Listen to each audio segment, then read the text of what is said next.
Let's start with something simple. Preparation. No one argues with preparation. You prepare for rain, you prepare for travel, you prepare for problems before they happen. That's normal. But then there's a point where preparation stops feeling like preparation and starts looking like something else. Because right now, we're hearing it again.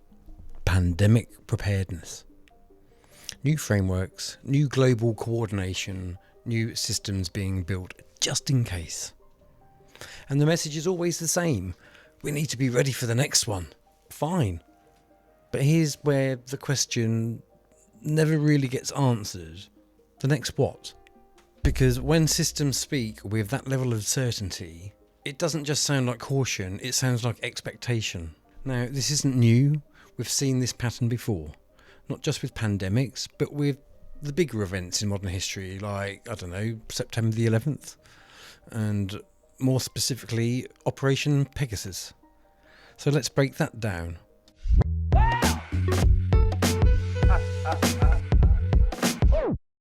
There were multiple military exercises taking place.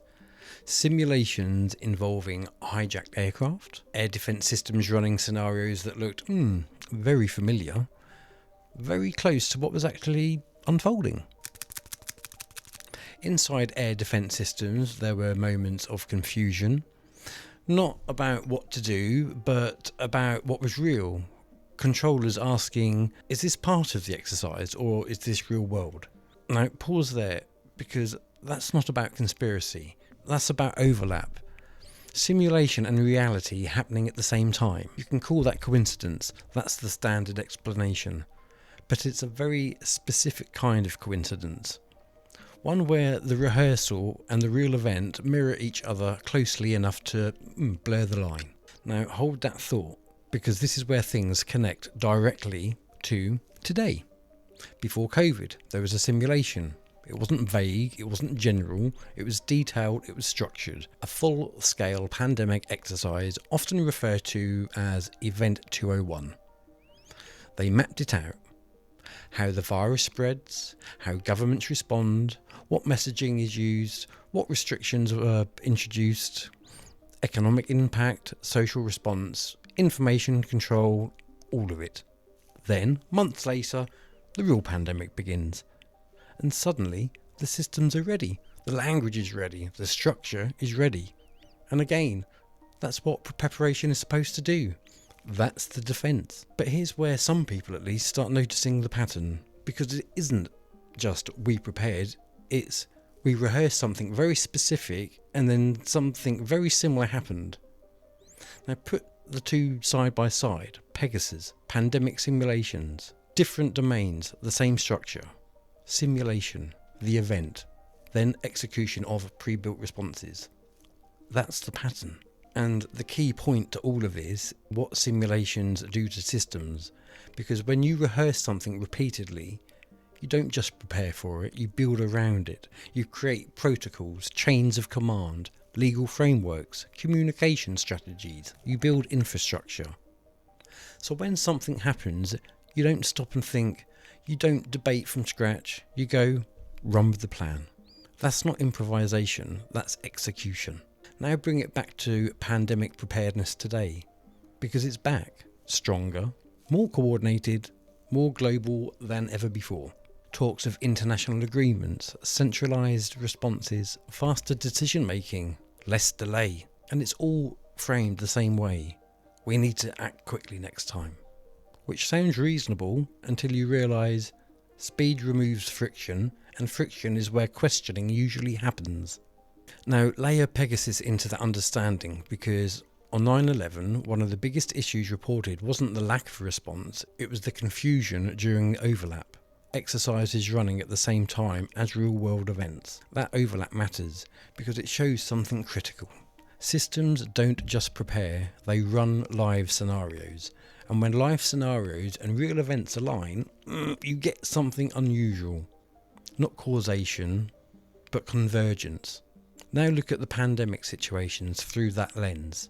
If systems are continuously running detailed scenarios, refining responses, building infrastructure around those scenarios, then when something happens, it naturally fits into that framework.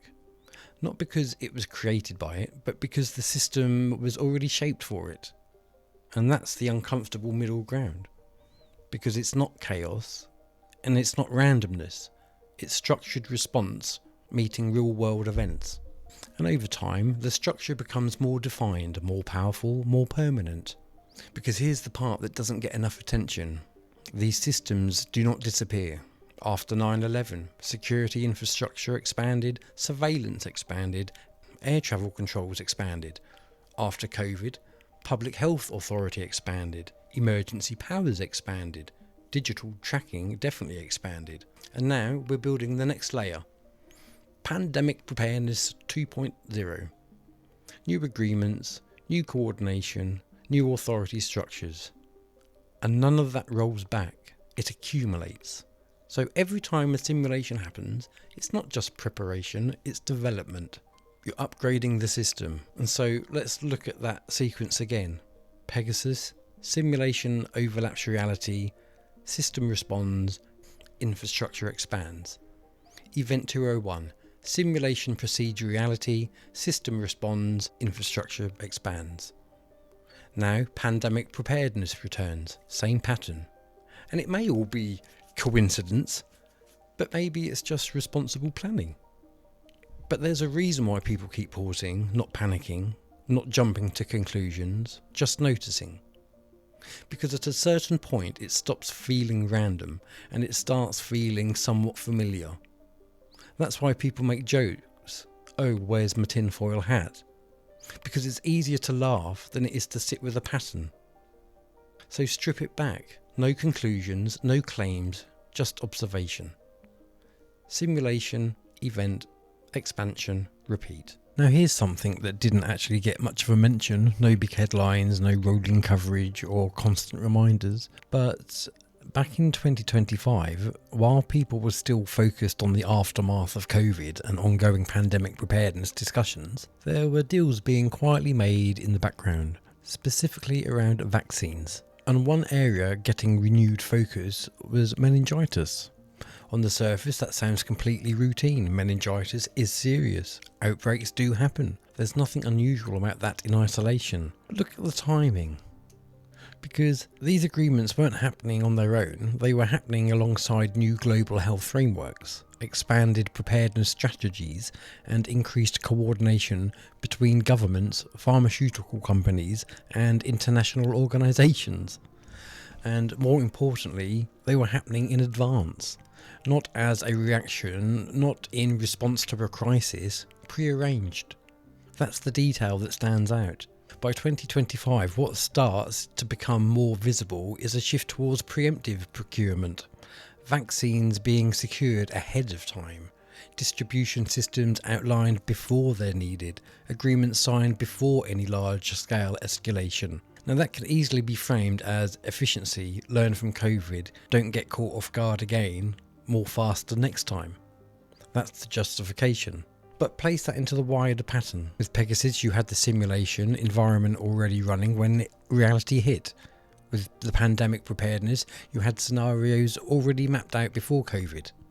And now you have vaccines and response tools being positioned in advance before any major event unfolded. It's no longer just to prepare to respond. It becomes prepare, pre-position, then execute. Because once systems start operating like that, they're not just ready for events. They're configured for them. Anyway, and so when you hear about the next simulation, the next just-in-case scenario, ask yourself, why this scenario and why now? And more importantly, why do we feel like we've already seen it all before? Because whether it's Pegasus or pandemic preparedness, preparation has a consistent habit. It shows up later, looking a lot like a prediction. Let me know what you think in the comments below. Look after yourselves and try and stay away from anything sharp. Truth, freedom and unity return to Norfolk this summer. Join the Thetford Truth and Freedom Festival on July 17th and 18th, 2026 at the Angel Inn, Larling. 2 days where like-minded men and women gather to share ideas, raise the frequency, and explore truth. From 10 a.m. to 6 p.m, enjoy guest speakers, topical presentations, then from 7 p.m. to midnight, relax with live bands, singers, and a resident DJ. Camping pitches for tents or vehicles, with or without hookups, are available at a reduced rate for festival goers. Book directly with the Angel Inn reception on 01953 717 963 with street food, festival stalls, and real ales, all for just £20 a ticket. This is more than a festival. It's a gathering inspired by the spirit of Thomas Paine. July 17th and 18th, the Angel Inn, Larling.